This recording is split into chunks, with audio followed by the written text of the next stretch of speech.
ఈ సమాజంలో ఒక మనిషిని ఎవరడిగారు నువ్వెలా ఉన్నావని? అతను తల్లిని బాధ పెట్టలేడు, భార్యని హక్ చేయలేడు. నిశ్శబ్దంగా నలిగిపోతున్నాడు అంతే. అతనే పెళ్ళైన మగాడు. నమస్కారం ఫ్రెండ్స్. ఈరోజు మనం మాట్లాడుకోబోయే టాపిక్ చాలా సెన్సిటివ్, కానీ చాలామంది లైఫ్లో జరుగుతున్న నిజం. పెళ్ళైన మగాడు పెళ్ళాన్ని, తల్లిని మధ్యలో జరుగుతున్న గొడవలకు ఎటూ చెప్పలేక లోపల బాధపడుతుంటాడు. ఈ వీడియోలో ఎవరిని బ్లేమ్ చేయడం లేదు, కానీ నిజం చెప్తున్నాం, నిజం మాట్లాడుకుంటున్నాం అంతే. ఎవరైనా ఛానల్ని సబ్స్క్రైబ్ చేసుకోకపోతే ప్లీజ్ సబ్స్క్రైబ్ చేసుకోండి, లైక్ చేయండి, షేర్ చేయండి. అసలు మెయిన్ ప్రాబ్లం ఏమిటి?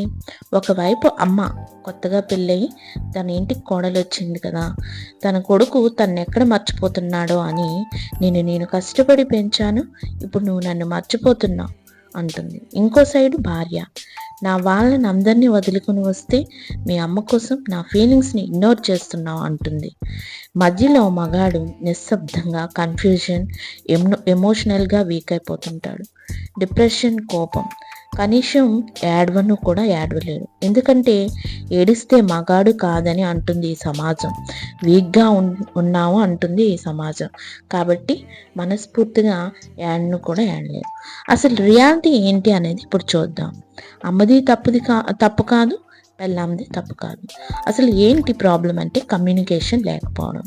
అనాదిగా సమాజంలో వస్తున్నటువంటి అలవాట్లు కూడా కావచ్చు. ప్రతి అమ్మాయి చిన్నప్పటి నుంచి అత్తంటే పెత్తనం చెలాయిస్తుంది, మనకు నచ్చినట్టు ఉంచదు అని సామాజిక పరిస్థితులను బట్టి అంచనా వేసుకుంటుంది. అదేవిధంగా కొత్తగా పెళ్ళైన అమ్మాయి ఆలోచనలు, సంసారాన్ని, పిల్లల్ని ఎంతో చక్కగా మోసి పెళ్ళిళ్ళు చేసిన ఒక అత్త యొక్క ఆలోచనలు ఒకటిగా ఎప్పుడూ ఉండవు. సో దీనివల్ల ఇద్దరి మధ్య ఆలోచనలో భేదాలు వచ్చే అవకాశం ఉంది. సో ఇక్కడ గుర్తుపెట్టుకోవాల్సింది ఏంటంటే, మీరే ఆలోచించండి. ఒక అత్తగా నీ కూతురు విషయంలో ఇలానే ఆలోచిస్తావా? అమ్మాయిలు, నీ తల్లి నీకు మంచి చెడ్డ చెప్తే ఇలాగే గొడవ పడతావా?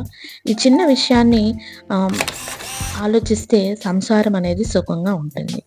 అయితే మగవాళ్ళు ఈ సమస్య నుండి బయటపడడానికి ఏం చేయాలి అంటే, ఎవరో ఒకరి వైపు ఎప్పుడూ మాట్లాడకూడదు. ఎందుకంటే తల్లి పెళ్ళాం ఇద్దరి ప్రేమ మీపై ఒకేలా ఉంటుంది.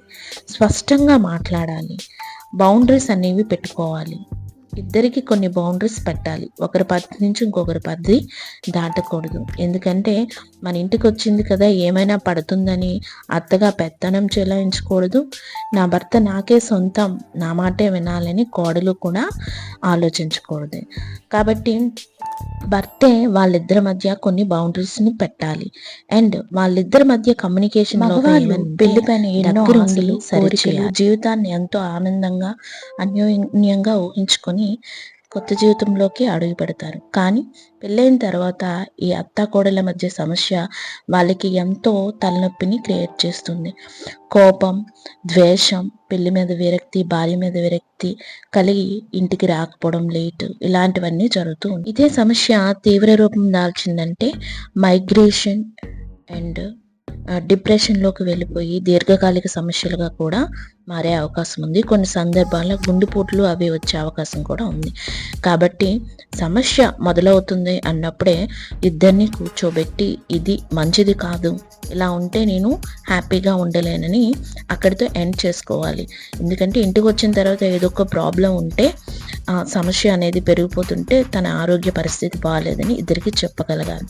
ఇద్దరి నోరు స్టార్టింగ్లోనే మూయించాలి. ఆ కమాండింగ్ పవర్ అనేది ఉండాలి.